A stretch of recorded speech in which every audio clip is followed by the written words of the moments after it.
안녕하세요. 사연 읽어주는 남녀입니다. 오늘도 와주셔서 감사드리며 그럼 오늘의 사연 바로 소개해드리겠습니다. 사람은 변하지 않는다고 합니다. 사람 고쳐 쓰는 거 아니라고 하죠. 본인이 변하겠다고 마음먹지 않는 이상 옆에서 아무리 신경 쓰고 노력해도 달라지는 것은 없잖아요. 우리 가족을 힘들게 하고 주변에 민폐를 끼치며 아나무인으로 살던 막내 시누이가 파란만장하게 살면서 사람이 변할 수도 있음을 보여줬답니다. 막내 시누이가 참으로 미웠어요. 얼마나 원망스러웠던지요. 우리 부부는 어느 부부와 비슷하게 투덕거리면서도 결혼 생활 30년이 넘어선지 부부간의 신뢰와 정이 단단하답니다. 흔히 말하는 시집살이도 없었고 좋은 부모님 덕분에 알콩달콩 살고 있죠. 한 가지 유일하게 남편과 심하게 다툴 때면 그 중심에는 늘 막내 시누이가 있었어요. 우리 부부가 신뢰가 깨지고 부부싸움이 심해지면서 같이 사느니 못 사느니 다투며 멀어졌을 때 막내 시누이와 연락을 끊었습니다. 무려 10년이 지나도록 연락 한 번 없었죠. 그럴 수밖에 없던 게 우리 부부가 이혼할 뻔한 원인이 막내 시누이였으니까요. 그리고 얼마 전에 10년이 지나서야 막내 시누이를 다시 만났습니다. 한 가지 놀란 것은 그 사이에 결혼도 했다는 사실이죠. 우리와 연을 끊었을 때는 결혼은 하지 않았으니까요. 막내 시누이의 남편 부고 소식에 장례식장을 가야 하나 망설였습니다. 또다시 그때의 악몽이 되풀이될까봐 겁이 났던 거죠. 막내 시누이의 목소리만 들어도 심장이 벌렁거리고 불안감이 스멀스멀 올라올 정도로 상황이 참으로 암담했거든요. 형제만 있던 집에 누뚱이로 시누이가 태어나면서 모든 사랑을 받은 것이 나중에 악영향이 되었을 줄 누가 알았을까요? 바로 내일 일도 예상치 못하는 것이 우리네 인생이잖아요. 남편과 연애할 때 어린 동생이 있다는 것을 들었고 그때만 해도 시어머니 뒤에 숨어있던 수줍음 많은 어린 소녀로 봤었다죠. 저는 어린 동생이 없었기에 막내 시누이가 참 예뻤습니다. 결혼 날짜가 정해졌을 때 어설프고 전혀 닮지는 않았지만 제 초상화를 그려서 선물로 주던 막내 시누이의 정성과 고마움에 눈물이 나기도 했어요. 참으로 예쁘고 귀여우며 시부모님의 사랑을 잘 받은 아이구나 여겼습니다. 지금은 여유가 있어서 경제적으로 힘겨운 점은 없지만 그때만 해도 단촐한 결혼식에 단칸방에서 어렵게 시작했습니다. 그래도 시어머니는 무릎이 좋지 않으심에도 불구하고 반찬과 김치를 때마다 해주셨고 며느리 사랑은 시아버지라고 늘 먼저 전화를 주시며 아픈 곳은 없는지 남편이 속상하게 하는 것은 없는지 물어봐 주셨어요. 경제적으로 힘겹기는 해도 가족을 위해 열심히 일하는 남편과 가까운 곳에 살면서 살갑게 대해주시는 시부모님 덕분에 결혼 생활은 참으로 화목했답니다. 자라온 환경도 다르고 가치관의 차이로 다투기도 했지만 심하게 부부싸움 없이 무난하게 지내던 어느 날 청천벽력과도 같은 일이 일어났어요. 소식을 들은 남편은 주저앉았고 저는 아무 말도 할 수 없음에 망연자실했다죠. 그날따라 참으로 평화로웠던 하루였어요. 유독 아침 햇살이 상쾌했고 전날의 피곤함도 전혀 없었답니다. 몇 년 몸담은 남편이 드디어 승진을 했다는 소식에 들뜬 하루였어요. 유독 일이 잘 풀리고 햇살도 아름답게 비치며 좋은 일이 가득할 것 같은 하루였어요.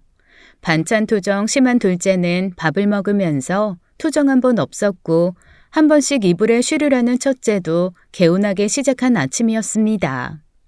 좋은 일이 있으면 나쁜 일도 생기는 걸까요? 늦은 오후에 온 전화 한 통은 그날의 좋았던 일이 사라지는 것 같더랬죠. 여보. 남편의 목소리가 심하게 떨리고 있었습니다. 왜요? 무슨 일이에요? 설마 승진이 보류된 것은 아닌지 하는 생각만 들었는데 전혀 다른 말이 나왔지 뭐예요. 그 말을 듣고 전화를 놓치고 아무 생각도 나지 않았어요. 여보, 아버지가. 남편은 말을 제대로 하지 못할 만큼 목소리가 잔뜩 떨리더라고요. 왜요? 무슨 일인데요? 아버지께 무슨 일 있어요? 울지만 말고 말 좀 해봐요. 답답하게 그러지 말고요, 좀. 답답함에 짜증 섞인 말을 하자 그제야 전화기 너머로 들려오는 말은 믿을 수가 없었습니다. 아버지가 쓰러졌어. 심장이 멈췄다는데 이게 무슨 일이냐? 믿을 수가 없었어요. 어제 저녁에 찾아뵐 때만 해도 건강하게 웃으시면서 농담 건네던 분이셨습니다. 그런데 심정지라뇨. 남편에게 재차 묻고 또 물었습니다. 정말 아버지께서 심정지 되신 거냐고 말이죠. 병원에 가니 이미 숨을 거두신 아버지의 소식에 어머니께서는 의식을 잃고 쓰러지셨고 아주버님과 남편은 부둥켜 안고 울고 있었죠. 형님은 쓰러진 시어머니 곁을 지켰습니다. 갑자기 심정지가 될 만큼 건강이 나쁘던 분도 아니었어요. 손주에게 맛있는 거 사주시겠다면서 아파트 경비 일을 하시면서도 매일 걷기 운동으로 건강관리를 하셨으니까요. 자식들에게 짐되기 싫다며 호상으로 살다가 가는 게 소원이시라며 좋아하시던 술도 끊으셨던 분이십니다. 작은 아가냐? 아니, 나 담배 끊어볼까? 참말요? 수십 년을 피워오신 담배를 끊으시게요? 참말로 금연하겠다며 약속하신 시아버지의 웃음이 지금도 생각납니다. 한 달이면 금연할 수 있다고 호언장담하시며 금연에 실패하면 저와 형님 앞에서 손들고 있겠다고 농도하시던 분이셨죠. 금연하겠다고 다짐하신 날로부터 한 달이 지나서 형님과 제가 정말로 금연하셨는지 시댁에 찾아가니 방문만 빼꼼히 여시고는 거짓말쟁이 나가도 되냐? 아니, 손 들고 있어야 하냐? 하시며 웃던 시아버지셨거든요. 나오셔도 된다고 하니 형님과 저 앞에서 손만 살짝 들고 나 손들었다 너털너털 웃으면서 부족하고 돈 없는 집안에 시집와서 고맙고 미안하다고 하셨던 시아버지의 영정사진을 보며 형님과 부둥켜 안고 얼마나 울었던지요. 시어머니는 장례식장에 오셔도 거의 실신 상태셨고 저는 너무 울어서 물만 마셔도 구토를 했으며 형님은 시어머니 곁을 지키다가 같이 쓰러지기를 반복했습니다. 시아버지가 아닌 친정아버지와 같을 만큼 잘해주셨어요. 아버지가 없는 형님과 제게는 친정아버지와 별반 다르지 않았답니다. 특히 아주버님과 형님이 결혼할 때 신부 입장 시 시아버지께서 대신 같이 입장하실 만큼 큰딸로 여기셨기에 형님도 울다가 몇 번이고 쓰러졌어요. 아빠 죽으면 나 이제 어떻게 해야 돼? 나 대학도 가야 되는데 지금 죽으면 어떡하냐고. 나 대학 못 가면 책임질 거야? 장례식장에서 목이 쉬도록 악을 쓰던 막내 시누이는 남편이 그만하라고 말리자 이게 다 오빠들 때문이라며 장례식장을 나갔습니다. 그 모습을 본 친척 어르신들이 너무 오냐오냐 키웠다며 혀를 차셨죠. 그렇게 나간 막내 시누이는 발이 날 때도 나타나지 않았어요. 갑자기 아버지를 잃었으니 어린 마음에 그럴 수도 있다며 형님이 이해하자고 하였고 그럴 줄 알았어요. 시아버지께서 막내 시누이의 아나무인 말썽을 받아주고 있었고 주변에서 알지 못하도록 애를 쓰셨던 겁니다. 막내 시누이에게는 시아버지가 하나의 커다란 벽이자 고삐였습니다. 벽과 고삐가 사라지니 고삐 풀린 망아지 마냥 완전 해체가 되었으니 온갖 말썽을 피우기 시작하는 거예요. 이때부터 막내 시누이 때문에 남편과 부더니도 싸우고 아주버님과 형님은 이혼까지 해버렸죠. 시아버지의 죽음 이후 아무도 예상치 못한 상황이었던 겁니다. 시아버지께서 감싸돌면서 막내 시누이가 친 사고 뒷수습을 아들들이 전혀 모르게 하셨으니 누가 예상이나 했겠어요. 아들만 있는 집에 늦둥이로 태어나서 어야둥둥 키우다 보니 막내 시누이는 성격이 제멋대로 이기적이었습니다. 오빠라고 있는 아주버님과 남편은 시부모님이 너무 오냐오냐 한다고 혼낼 때는 혼내라며 막내 시누이가 잘못할 때마다 훈계도 했으나 어린 것이 뭘 알겠냐며 감싸던 시부모님이십니다. 좋으신 분들이지만 하나뿐인 늦둥이 딸을 애지중지한 시부모님이 얼마나 원망스럽고 한탄스럽던지요. 시아버지께서 돌아가신 후 시어머니는 자식들에게 짐되기 싫으시다며 모시고 살겠다는 아들들의 권유를 모두 거절하셨습니다.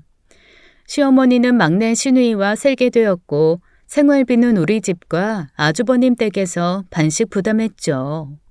바쁜 와중에도 시어머니 댁을 자주 찾아뵈면서 무슨 일이 있는지 필요한 것은 없으신지 돌봐드렸어요.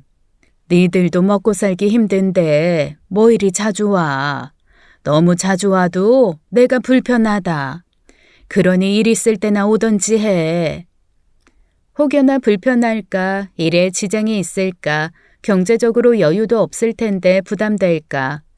시어머니는 되려 찾아뵐 때마다 차갑게 대하시며 우리가 오는 것을 밀어내셨습니다.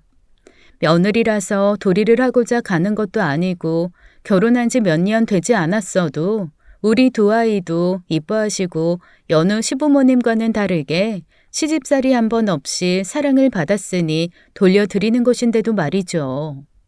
자식에게 부담 주기 싫어서 밀어내는 것이라 여겼지만 조금만 더 세심하게 살펴봐야 했어요. 막내 시누이가 막무가내로 나오기 전에 미리 막을 수 있었을 테니까요. 시아버지께서 돌아가실 때 막내 시누이는 고작 고등학교 2학년이 되는 어린 소녀였습니다. 워낙 애지중지하셔서 성격이 버릇없고 싸가지 없기는 했지만 사고를 치고 다닐 줄은 예상치 못했어요. 늘 대학 가서 성공할 것이라며 공부는 제법 했기 때문이죠. 그때만 해도 대학 가는 것이 성공의 지름길이자 개천에서 용이 난다는 기회로 여기던 시절이었으니까요. 시어머니는 막내 시누이가 사고를 칠 때마다 혼자 해결하셨고 아주버니와 남편이 알면 막내 시누이가 크게 혼날 것을 불안해하셨던 겁니다. 대체 무슨 사고를 치고 다녔는지 들어보시면 혀를 차실 거예요. 학교에서 반 아이와 싸우다가 상대 아이가 쓰고 있던 안경이 깨지면서 눈옆이 찢어졌고 병원비와 정신적인 보상으로 합의한 것만 무려 100만 원이었어요. 대학 등록금을 내려고 모으셨던 쌈짓돈을 모두 탕진하셨습니다. 아주버니와 남편이 반씩 부담하던 생활비 대부분은 막내 시누이의 사치로 사용되었고요. 우리 모르게 시어머니께서는 무릎도 안 좋으신 분이 식당에서 설거지 허드렛 일을 하시면서 생활비를 충당하고 계셨더라고요. 참으로 기가 막힐 노릇입니다. 이걸 끝까지 숨기면 아무도 모를 줄 아셨던 걸까요? 힘들게 일하고 있고 고생한다는 것을 막내 시누이가 조금이라도 알았다면 온갖 악행을 저지르고 다니지는 않았을 거예요. 이 정도는 막내 시누이가 행했던 악행에 비해 세 발의 피라고 할 수 있어요. 시어머니와 살면서 저와 형님을 이간질하는 것은 기본이며 툭하면 아주버니와 남편을 따로 찾아가서 용돈을 받기까지 했다죠. 모두 쉬쉬하면서 말하지 않았기에 전혀 몰랐던 겁니다. 알게 되었을 때의 배신감은 이루 말할 수가 없어요. 아무것도 모르다가 뒤통수 맞은 느낌이라서 이럴 수가 있냐며 남편과 크게 다투기도 했죠. 한 번은 막내 시누이가 우리 집에서 저녁을 먹겠다면서 시어머니와 왔기에 시누이가 좋아하는 불고기를 해서 저녁을 차렸어요. 이제 막 8살이 된 큰아이와 놀아주겠다던 막내 시누이는 큰아이와 숨바꼭질을 하며 즐겁게 놀기에 이뻐 보였습니다. 하지만 그 당시를 생각하면 곰 같은 미련함이 있었어요. 자잘하게 사고치고 제멋대로의 이기적이었지만 어린 나이에 아버지를 갑자기 잃었으니 동정심이 크게 작용했던 것 같습니다. 저도 어릴 때 친정아버지께서 병으로 돌아가셨기에 더욱 감정이입이 되었어요. 모질지 못한 성격도 문제지만 일말에 의심을 하게 되면 제가 제 탓을 하며 나도 참 모진 사람이구나, 이러면 안 된다 하며 스스로 세뇌를 했나 봅니다. 그러나 그날 이후 막내 시누이가 올 때마다 집안 물건이 없어지기 시작하는 거예요. 처음에는 의심하는 내가 참 나쁜 것 같았으나 심증으로는 막내 시누이밖에 없었거든요. 건망증이라 치부했었고 아닐 거야 라고 수십 번 되뇌었지만 아무리 생각해도 막내 시누이가 온 이후에만 물건이 없어지더라고요. 아무리 생각해도 지난번 아이들 돌반지는 아가씨가 가져간 것 같아요. 무슨 쓸데없는 소리를 하고 있어. 그럼 도둑질을 했다는 거야, 뭐야? 당신이 아무 곳에나 두고서 잃어버린 것을 엄한 사람을 의심하고 그래. 이상하잖아요. 왜 올 때마다 물건이 하나씩 없어지는 건데? 의심하는 저를 탓하며 남편과 심하게 다투었습니다. 처음으로 언성이 높아질 정도로 다투고 남편은 화가 나서 시댁으로 가버렸어요. 요즘은 홈캠으로 집안에서도 CCTV를 둘 수 있지만 90년대에 홈캠 같은 게 있기나 했을까요? 현장을 잡을 수도 없었으니 심증만 있고 물증은 없으니 의심만 하는 거였죠. 막내 시누이가 왔을 때마다 없어진 것은 돌반지뿐만이 아니라 화장대에 올려뒀던 현금도 사라졌고 친언니가 생일이라며 사준 화장품도 없어졌어요. 처음에는 그러면 안 된다, 의심하는 내가 미친년이다, 미련하게 생각하다가 자주 물건이 사라지니 의심을 하지 않을 수가 없더군요.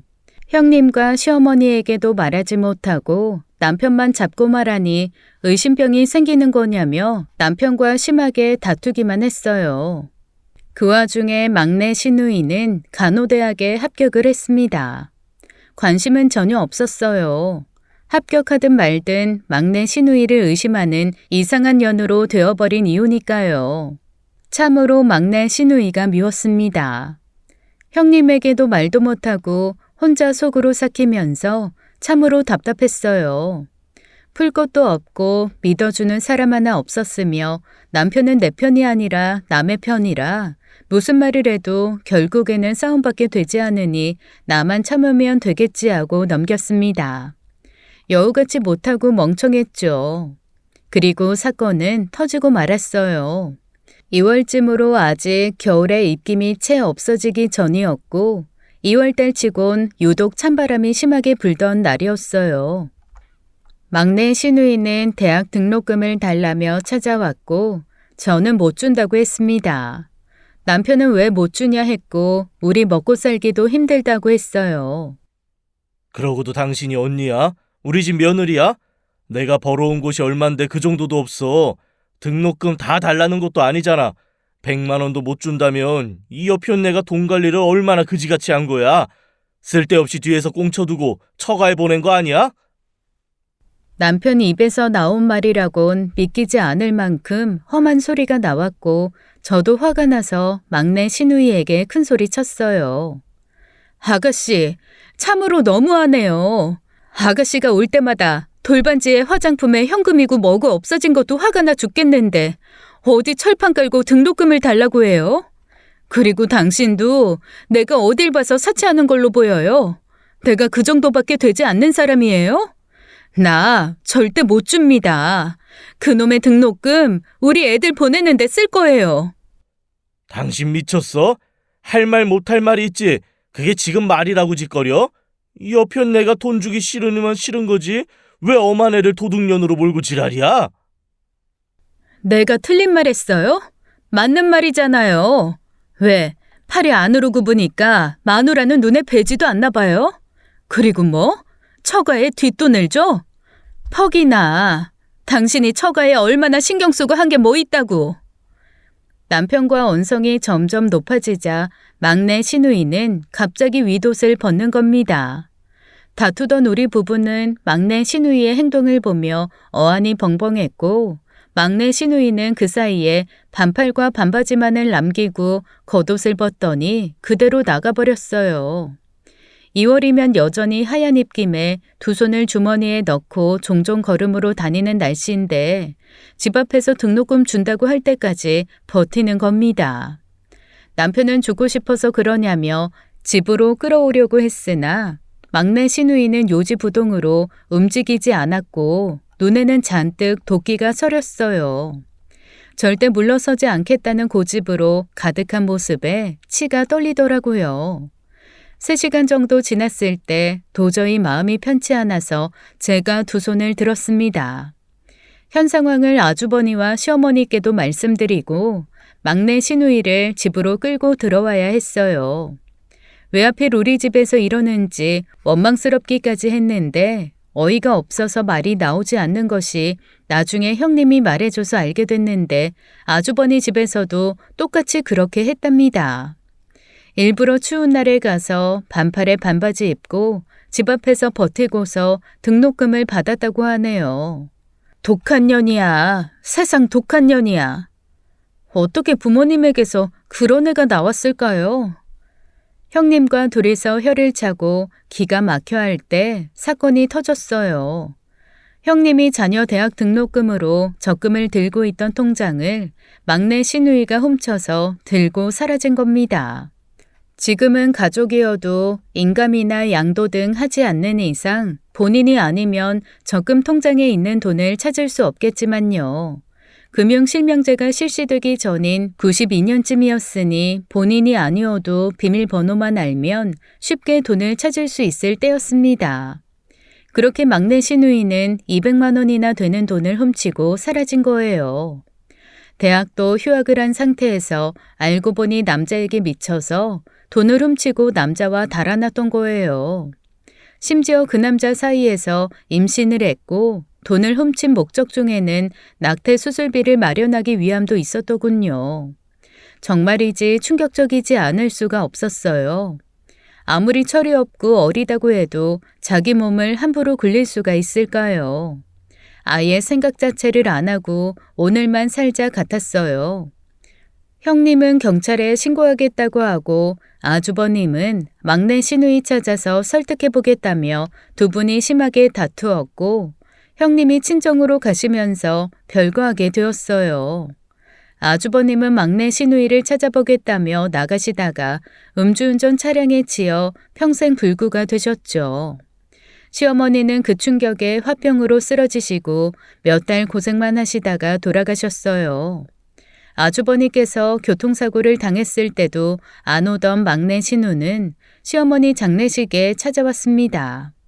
형님은 막내 시누이를 붙잡고 너 때문이라고 악을 쓰며 오열하였고 그런 형님을 뿌리치며 난 잘못이 없다고 적반하장으로 나왔다죠.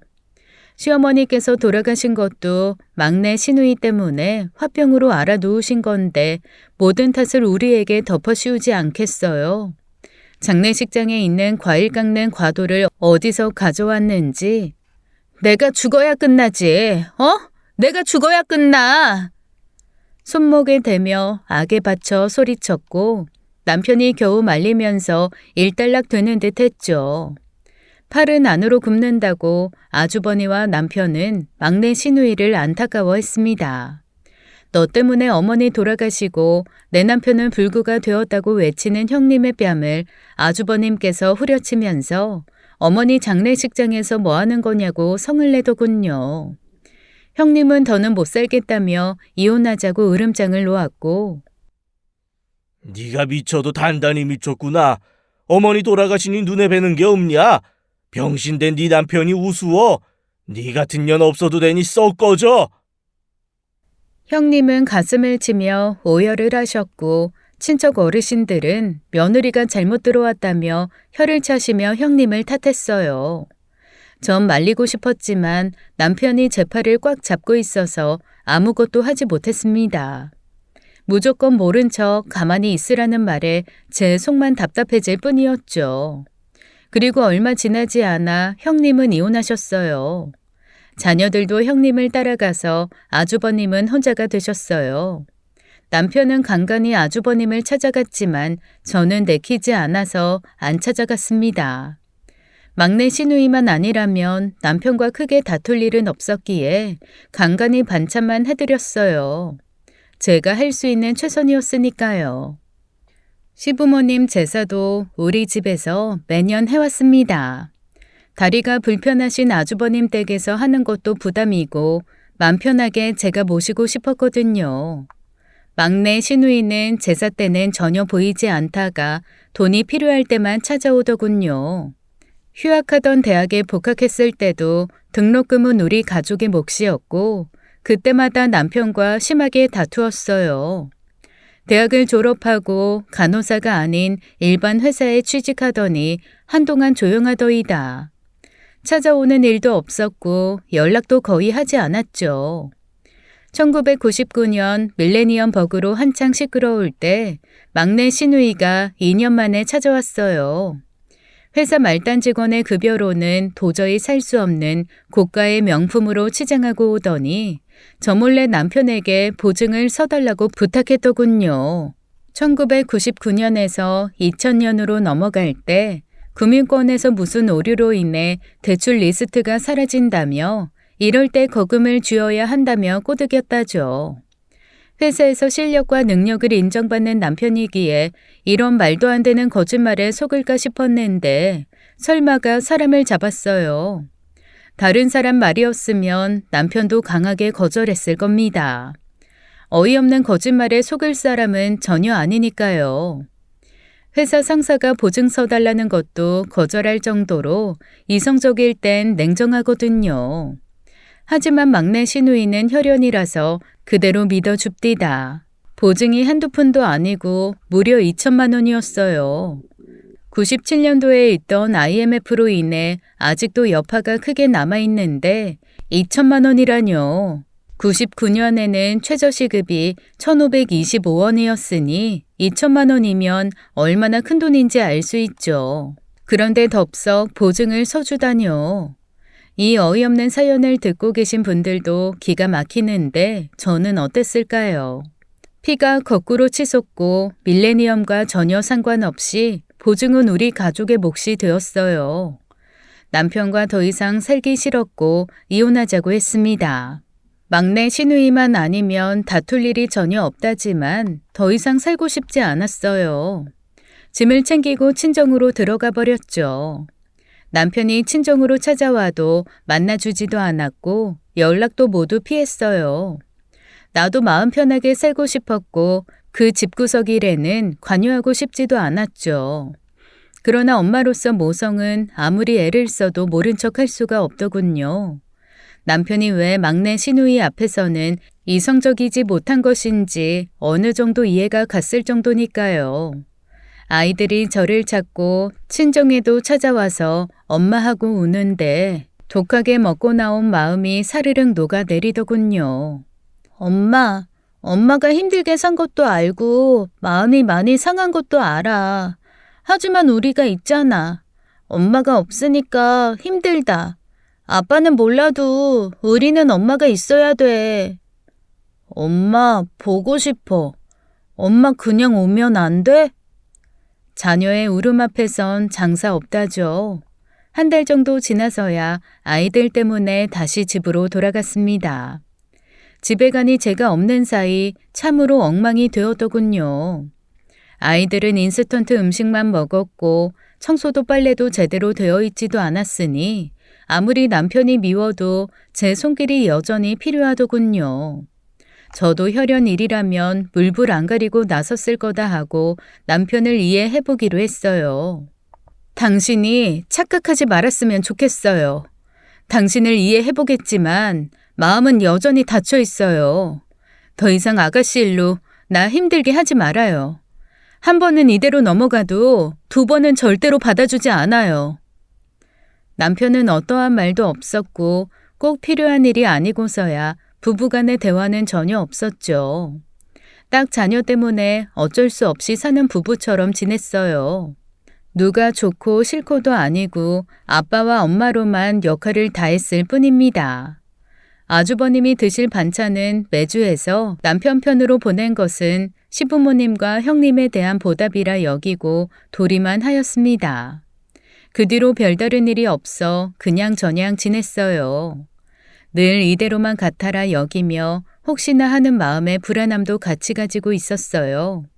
여전히 남편은 회사 일로 바쁘고 전 식당 일을 하며 그 원수 같은 보증을 갚아가느라 정신없이 보냈는데요. 제 인생에 바람잘 날 없는 것일까요? 한밤중에 막내 신우가 찾아온 겁니다. 얼굴이 잔뜩 상기된 채로 하얗게 질린 채로요. 이번에는 대체 무슨 일을 가지고 와서 우리 부부를 힘들게 하려나 했는데 전혀 생각지도 않은 사건을 끌고 왔지 뭔가요. 너 다시 말해봐. 뭐라고? 뭘 했다고? 나 좋다고 한 거야? 큰오빠 힘들게 사니까 보탬이 되려던 거야.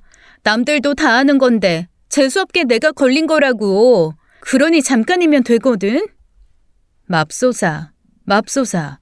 바늘도둑이 소도둑 된다더니 이럴 수가 없을 거예요. 막내 신우이가 다니는 회사에서 말단 격리로 있으면서 티나지 않게 횡령하다가 이번엔 감사해서 걸렸다고 하더군요.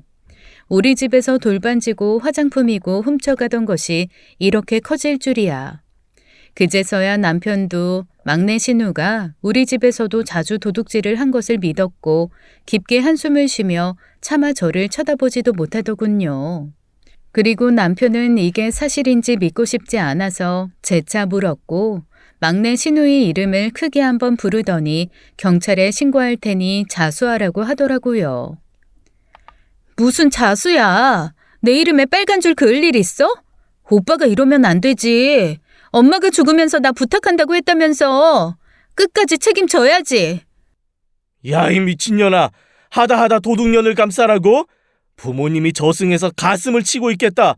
난 너 같은 도둑년 동생으로 둔 적 없으니 당장 꺼져서 자수해. 내가 갈 곳이 없는 줄 알아? 나 절대 자수 안 해. 내가 뭘 얼마나 잘못했다고 그래? 거기 회사 임원들도 법인카드로 지들 할 거 다 아는데 그거 걸리기 싫으니까 괜히 날 걸고 넘어진 거라고.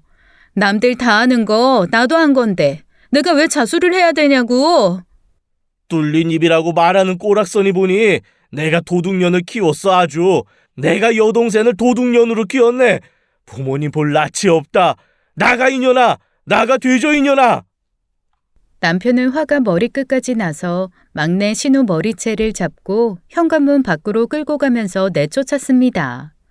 당장 자수하라고 했지만 막내 신우는 그대로 아주버니 댁으로 찾아갔어요. 남편은 일이 더 커지기 전에 자수하도록 설득한다며 나갔고 몇 시간이 지나자 얼굴이 빨갛게 상기되어서 아주버님과 오더군요. 내가 이 지경이라서 그런 거야.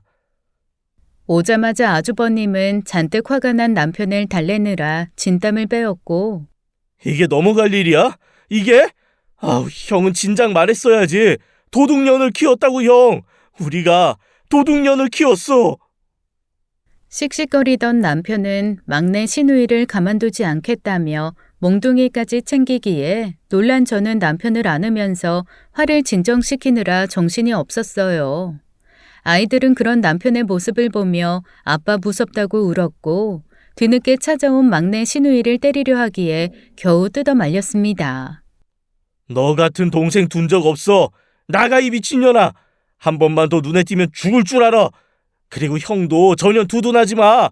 나가 뒤지던 말던 영 끊어. 잔뜩 화가 난 남편을 보고 막내 신우이는 뒤도 안 보고 그대로 나가버렸고 씩씩거리던 남편은 차가운 물 한 잔을 마시더니 소파에 앉아서 숨을 몰아 쉬었어요. 대체 무슨 일이에요? 무슨 일이길래 이 난리예요? 아주버님, 이 사람 왜 이래요? 제가 답답함에 물어봐도 두 사람은 아무 말 없이 한숨만 깊게 내쉬다가 남편이 힘겹게 입을 열었습니다. 회사 돈도 훔치는 것도 모자라 정부에서 나오는 장애인 보조금마저 손을 대? 전혀 미쳤어. 단단히 미친년이야. 알고 보니 아주버님 앞으로 나오는 얼마 안 되는 장애인 보조 지원금마저 손을 댄 것입니다. 막내 신우이가 왜 이렇게 돈에 환장한가 했더니 명품을 사느라 바빴더군요. 그리고 만나는 남자에게 생활비까지 주었던 모양입니다. 그런 남자하고 사이에서 낙태까지 했으니 남편에게 이제는 여동생으로 안 보였죠. 아주버님의 지원금을 관리해준다는 명목하에 착취하고 있던 겁니다. 아주버님도 차마 말을 못하고 소갈이 하셨던 거고 집안의 장남이자 첫째로서 동생 단속을 못하는 죄책감에 사로잡혀 우리 남편에게도 말도 못하고 있던 거예요. 얼마나 속이 상하셨을까요? 얼마나 힘에 겨우셨을까요? 보다 못한 남편이 막내 시누이와 크게 싸우고 연 끊겠다고 하며 아주버님을 모시고 온 거라고 해요. 이제 우리 가족은 아주버님 뿐이라면서요. 사람이 어떻게 그럴 수 있을까요? 사람이 아니라 왼수이자 악마입니다. 그 뒤로 아주버님도 우리 집에서 지내기로 했어요. 막내 시누이가 또 언제 찾아갈지 모르니 이참에 완전히 혈연 관계마저 끊겠다는 남편의 의지가 컸습니다. 아주버님께서 지내시던 집도 시부모님이 남기신 것으로 이마저도 막내 시누이가 대출을 잔뜩 받아갔더라고요. 이대로 두면 안 되겠다는 생각에 처분하고 빚도 청산했어요. 막내 시누이는 제게 연락을 하고 집에도 찾아왔지만 완강한 남편 때문에 집으로 들어오지도 못했고 연락도 받지 않으면서 연을 완전히 끊었습니다. 몇 달은 모두 마음이 불편했기에 적응하는 데 쉽지 않았어요. 재수씨, 제가 다리는 이래도 파리만 하는 좋은데 팔씨름 대회 나가서 싹 쓸어볼까요? 이보세요. 이 녀석 팔이 굵잖아요. 팔뚝 얇은 남자 데리고 사는 재수씨가 대단해요. 불편함도 잠깐 시아버지를 닮아서 유쾌한 성격도 있던 아주버님 덕에 불편했던 심정은 조금씩 누그러지고 웃음이 점점 많아졌어요. 제가 불편할까봐 아주버님께서 더욱 밝게 행동하셨고 매일 제게 재수씨 고맙고 죄송하다고 말씀하셨습니다. 모자란 동생이지만 자기처럼 이혼하지 않았으면 좋겠다고도 하셨어요. 형님께 모질게 했던 것이 돌이킬 수 없는 실수로 미안하지만 이미 늦은 후회로만 남는다면서요. 오늘 또 김치찌개야? 다른 거 먹고 싶은데. 아주버님께서도 노력하시기에 평소에 좋아하는 김치찌개를 자주 하면 남편은 늘 반찬 투정을 하곤 하는데요. 이놈 새끼가 아직도 반찬 투정이냐? 재수씨가 해주면 감사합니다 하고 먹어야지. 이 나이 먹고 반찬 투정이나 하고 애다 애야. 덕분에 웃음도 많아지고 형제가 티격태격하면서도 챙겨주는 점이 보기 좋아서 제 마음도 많이 풀어졌어요. 아주버님도 남편도 한 번씩 술에 취하면 막내 시누이 이름을 부르며 걱정스레 중얼거리기는 했어도 따로 연락하진 않더랬죠. 2009년 어느 여름에 아주버님께서는 췌장암 진단을 받으셨고 이미 4기로 진행되어 더 이상 손쓸 수도 없었습니다. 고생은 고생대로 하신 분이 큰 병을 얻은 것이 하늘이 참 원망스러웠죠. 최소한 우리와 오래 살길 바랬건만 그저 안타깝기만 했어요. 아주버님의 췌장암 말기 소식은 형님에게 알렸고 두 분은 서로 화해를 하셨습니다. 죽기 전에 이혼녀라는 꼬리표 주기 싫다는 말에 아주버님과 형님은 다시 합치셨어요. 최소한 남편과 사별한 것이 이혼녀 꼬리표보다 괜찮을 테니까요. 그때만 해도 여자가 이혼을 하면 여전히 시선이 달갑지 않았거든요. 시한부 날짜까지 받은 상황에서 마지막으로 가족 모두가 제주도 여행을 다녀왔어요. 부모님께 먼저 가 있을 테니까 너는 천천히 와라. 재수씨보다 먼저 오지 말고 더 늦게 와 넌. 재수씨도 이놈이 지겨워도 살아줘요. 내 마지막 부탁이에다. 췌장암의 고통이 클 텐데도 마지막까지 아주버님은 유쾌하게 가셨습니다. 그때만 해도 막내 시누이와는 전혀 연락이 없었죠. 아예 없는 사람 취급하면서 말도 꺼내지 못하게 했습니다. 아주버님, 오늘 내일 하는데 아가씨께는 알려야 하지 않아요? 하지마. 절대 하지마. 또 무슨 짓을 할지 몰라. 없는 사람이라고 생각해. 너무 단호한 남편 때문에 아주버님 장례 때도 차마 연락은 하지 못하고 우리 가족끼리 장례식을 치렀고 친척들도 막내 시누이 욕만 잔뜩 하며 부르지 않길 잘했다고 하시더라고요. 우리와 연을 끊은 후에 친척들 찾아다니면서 행패 부리고 돈을 빌리기도 하면서 민폐를 끼쳤던 것을 알게 되었으니 남편이 강하게 결단하길 잘했다는 생각이 들었습니다. 안 그랬다면 또 무슨 일로 우리 부부를 힘들게 했을지도 모르죠. 그렇게 시간은 흘렀고 아이들도 모두 대학에 진학하면서 경제적인 여유는 크지 않았지만 남부럽지 않게 화목한 가정으로 행복하게 지내고 있었어요. 연을 끊었던 막내 시누이에게서 연락이 오기 전까지는 말이죠. 막내 시누이가 결혼한 것도 몰랐는데 그 남편의 부고 소식을 듣기 전에는 다툴 일이 없을 정도였습니다. 파란만장한 일말의 일들로 부고 소식에도 가야 하나 망설일 수밖에 없었죠. 남편은 여동생은 없다며 부고 소식을 못 본 척하지만 마음은 참 불편하다는 것을 알고 있습니다. 부고장을 힐끗 보는 것이 제게 말 안 하고 몰래 다녀올 듯 했고 저도 안 가면 마음이 영 불편하여 안 되겠다 싶었죠. 다녀옵시다. 나도 당신도 그래야 마음이 편할 것 같아. 또 손 내밀고 민폐 끼칠 것 같으면 단번에 거절하면 되잖아요. 맘 편히 다녀옵시다. 피는 물보다 진하다고 하잖아. 고맙소. 그날 밤에 장례식을 찾아갔습니다. 부조금으로 30만 원 챙겨서 갔죠. 장례식장은 집에서 그리 멀지 않은 곳이었습니다.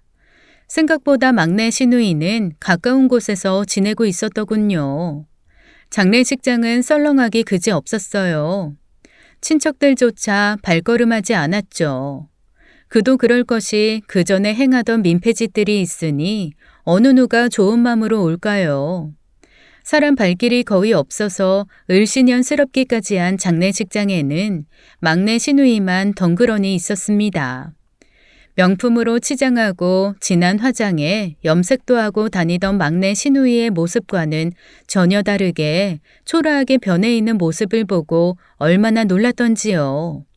그동안 고생이란 고생은 다 했던지 피부는 칙칙해지고 눈은 퀭하게 깊이 패였더라고요.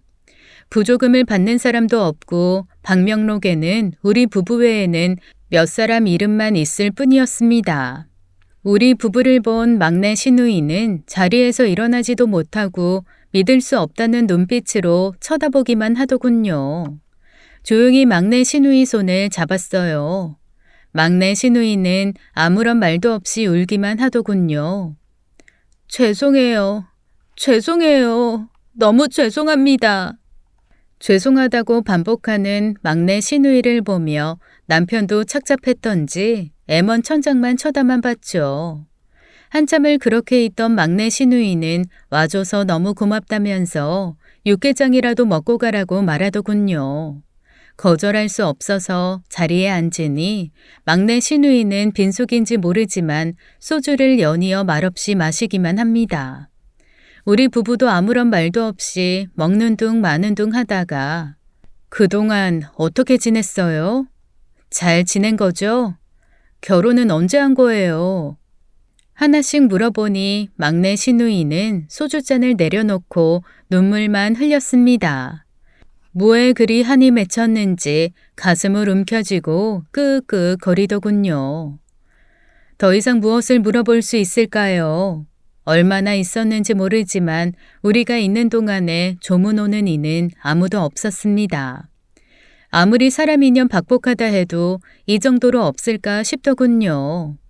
발길이 떨어지지 않아 화장할 때까지 같이 있어줬습니다. 막내 시누이와 우리 부부만이 화장을 지켜봤고 유골은 어떻게 할 것인지 물어보니 나중에 알아서 한다고 하더군요. 유골함을 품에 든 눈이 퉁퉁 부른 막내 시누이를 집까지 데려다 주니 오래된 빌라의 반지하에서 살고 있대요. 혹시 몰라 제 연락처를 줬습니다. 간간히 연락은 하자면서요. 며칠이 지난 후에 막내 시누이에게서 연락이 왔습니다. 너무 고마워서 밥 한번 사고 싶다면서요. 남편은 여동생의 몰골을 보니 착잡하고 답답했던지 보고 싶지 않다고 하여 저만 막내 시누이를 만나러 나갔는데요. 비싸고 좋은 곳에서 대접하고 싶었는데 사정이 여의치 않는다면서 국밥집에서 받들었죠. 어떻게 지냈어요? 결혼은 언제 한 거예요? 자녀는 있어요? 아무런 말도 없이 국밥만 먹다가 도저히 궁금하기도 하고 답답해서 먼저 물었어요. 잠시 말이 없던 막내 시누이는 소주 한 병을 시키고 연거푸 몇 잔을 들이키더니 긴 한숨을 쉬며 입을 떼었습니다. 결혼한 지는 4년 됐고 저희는 술 먹고 시비 걸다가 맞아 죽었죠. 우습죠? 어렵게 입을 뗀 막내 시누이는 우리와 연락을 완전히 끊은 뒤 정신 못 차리고 친척집을 전전하며 돈을 요구하다가 소박 맞으며 쫓겨나기만 했답니다. 사치 습관으로 수중에 돈은 없고 누구와도 연락은 되지 않는 상태에서 회사 돈 횡령죄로 감옥에 있다가 출소한 뒤로 작은 공장에 겨우 취직했다고 합니다. 그 공장에서 일하던 대리와 만나 결혼을 했던 거라고 하더군요. 출소 이후 갈 곳이 없어서 기숙사가 있는 공장에 취직을 한 건데 하필이면 텃세가 심한 곳에 들어간 바람에 기존에 있는 아줌마들에게 따돌림과 구타를 당했다고 하더군요. 철저하게 혼자가 되어서 아무것도 하지 못하고 죽으려고 할 때 도와준 것이 공장 대리였던 겁니다. 대리도 부모가 없는 천의 고아로서 힘들게 사는 사람이었고 그 사람도 막내 시누이도 돈이 없었기에 결혼식은 하지 못했다고 해요. 동거하면서 사실혼 관계로 있다가 임신을 했는데 그만 유산을 하고 말았죠. 유산을 해서 너무 힘든 가운데 엄마도 나를 임신했을 때 이렇게 좋아했을까 생각했지만 이미 주변엔 아무도 없더랍니다. 사실혼 관계의 남편은 술만 마시면 주사가 심해 폭력을 휘둘렀다고 하니 기가 막히더군요. 술만 취하면 폭력을 휘두르기는 해도 그 사람을 떠날 수는 없었다고 해요.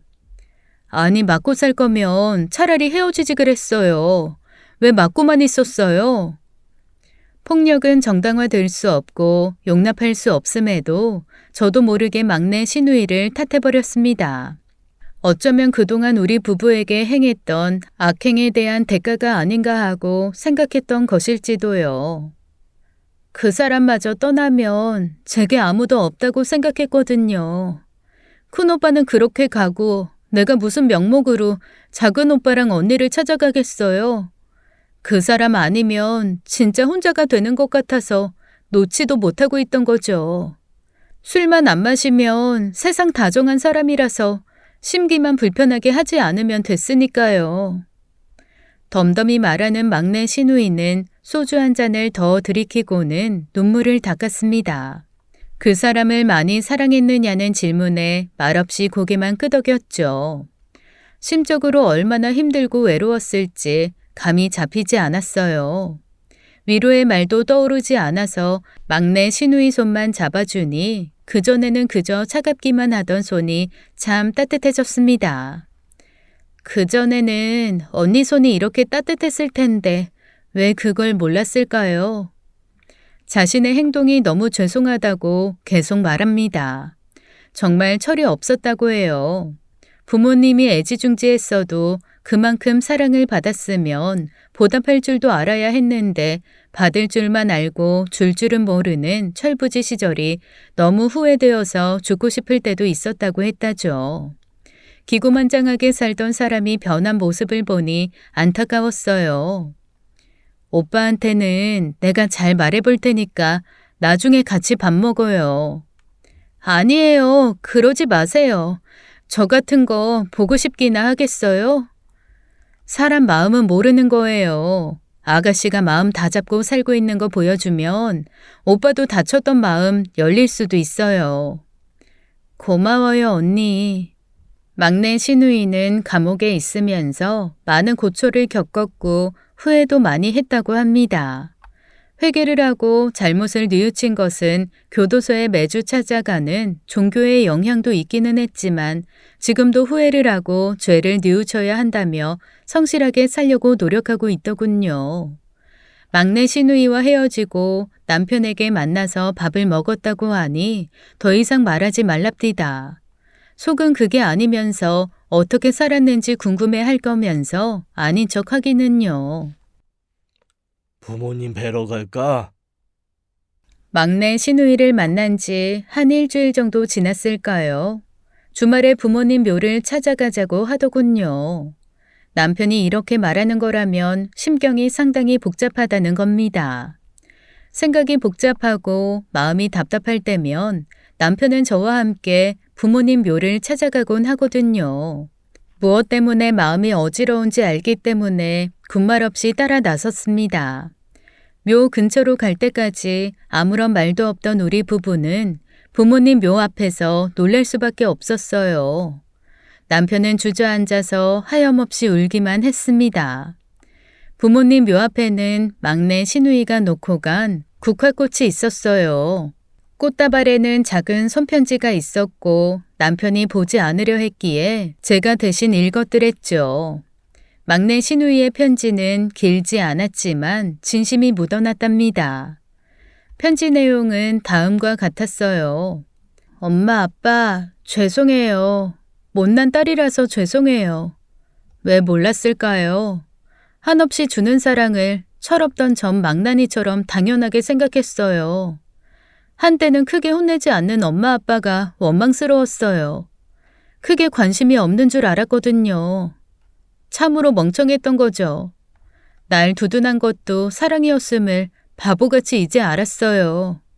너무 늦게 알아서 죄송해요. 너무 어리석어서 죄송해요.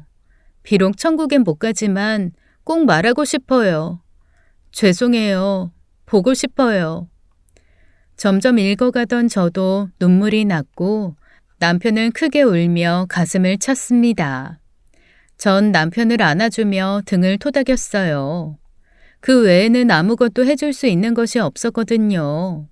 부모님 묘에서 집으로 오던 중에 남편은 막내 시누이가 어디 사는지 물어봤답니다. 멀지 않고 가까이서 살아요. 집 근처로 간 남편은 차에서 내리지 않고 낡은 빌라의 반지하에서 나오는 시누이를 말없이 바라보다가 시동을 걸고 집으로 갔어요. 그 뒤로 여동생에 대한 어떠한 언급도 없었습니다. 따로 연락을 하지 않고 간간히 문자로만 어떻게 지내는지 저와 연락을 주고받을 뿐이었죠. 혹시나 하고 남편이 연락했는지 물어보면 어떠한 연락도 없다고 하더라고요. 사람 마음 쉽게 열리는 것도 아니고 남편이 아닌 듯해도 쓸데없이 고집을 피우기도 하여 시간이 해결해 주겠지 하고 기다렸답니다.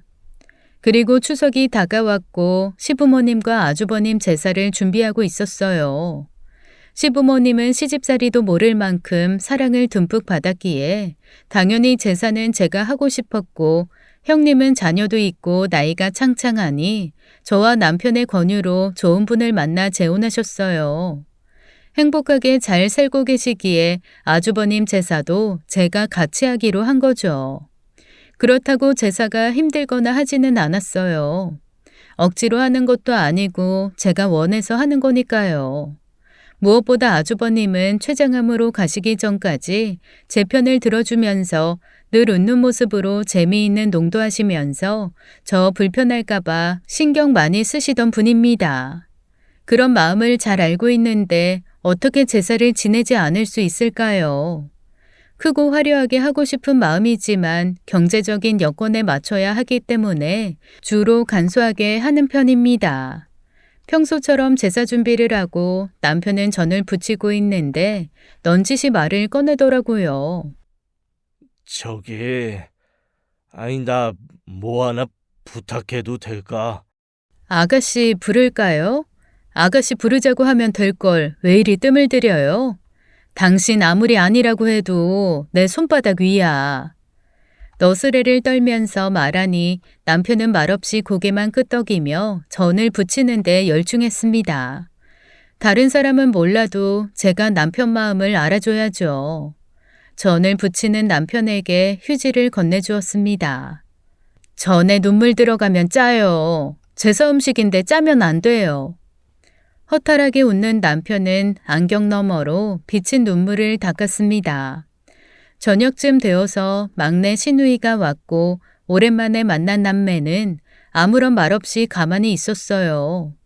밤이 되어 제사를 지낼 때 막내 시누이는 절을 하다 말고 조용히 어깨를 들썩입니다. 남편은 옆에 앉아서 어린아이 달래듯이 등을 토닥이더군요. 무슨 말이 필요하겠어요. 진중한 대화가 없어도 마음을 알아주는 때가 있다잖아요. 그렇게 오랫동안 묵혀왔던 한이 풀어졌습니다. 저도 남편도 아가씨도요. 그 뒤로 아가씨는 매달 50만 원씩 보내고 있어요. 예전에 등록금부터 자신이 뜯어간 돈을 갚는다는 의미이며 마음 같아서는 한 달에 100이든 200이든 하고 싶다고 하지만 액수가 중요할까요? 이미 저도 남편도 아가씨의 마음을 잘 알고 있는걸요. 낡은 반지하에서 살고 있는 모습이 안타까워서 작은 월세방이라도 알아봐 준다고 해도 자신의 힘으로 하겠다면서 씩씩하게 거절하는 아가씨를 보니 남편과 결혼하기 전에 보던 수줍은 소녀의 모습으로 돌아온 것 같답니다. 남들은 저를 미련하게 볼 수도 있을 거예요. 곰 같은 며느리여서 답답하게 보기도 하겠죠. 그런데요, 저는 후회하지 않아요. 갖은 풍파를 겪으며 이혼 위기도 있었고 아픔도 상처도 있었지만 지금 이 순간이 저는 행복합니다. 내일이 보이진 않지만 오늘 하루도 감사하답니다. 지금까지 사연 읽어주는 남녀였습니다. 끝까지 시청해주신 여러분 감사드리며 저희는 다음 사연으로 돌아올게요. 감사합니다.